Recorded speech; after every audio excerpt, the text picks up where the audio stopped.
Hi, my name's Susan. This is Big George. I knew George 40 years ago. You may wonder how George came into my life. Well, to answer that, I was a pretty sad widow, and one day I got a call from George.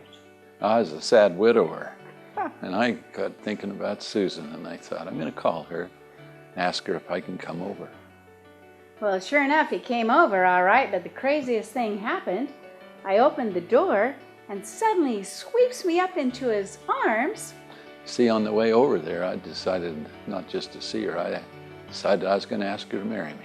So like she said, I took her in my arms and tried to break away, and she's holding on so tight, I couldn't hardly get away from her. Now, George, I don't remember that, but I sure remember there was, I didn't get candy, I didn't get flowers as kind of a precursor, but nevertheless, we eventually sat down on the couch. When we were sitting there, I took all the courage I had, but I said, Susan, I come here to ask you a question, and that is, will you marry me?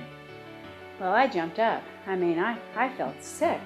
Talk about a surprise, and then I thought, oh no, George has always been funny. He's got to be joking about this. I had taken him serious. I'm joking.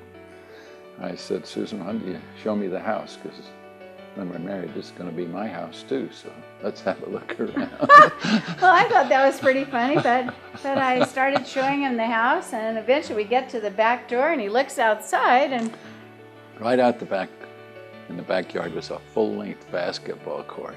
To me, that's heaven itself. Now I knew I really was on the right track.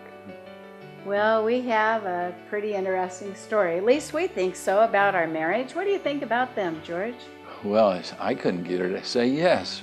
Went on for about a year, and we went down to Kolob Canyon, and we hiked up in there, and there's these big towering peaks, and I climbed up to the top of one, and I looked down at Susan and said, Susan, either you marry me or I'm going to jump. Well, I didn't want him to jump. I'd gotten pretty used to George, and I don't know what got over me, but I finally agreed and sure have been happy. In 48 years, we will have been married 50 years. Hopefully we can last that long. It's sure been wonderful. You know, that's the story of how we got together and how we decided to get married. Your grandparents have a story just like that. If you would just do some research, you could find out what it is. And you'd come to love your grandparents. Because, you know, when you get to know them, you love them. Maybe now they're just a name, even your great-grandparents. If you can study it out, you'll find some great stories, and you'll love your ancestors. And that's what genealogy is all about. I think you're right, George, and I love you. I love you too.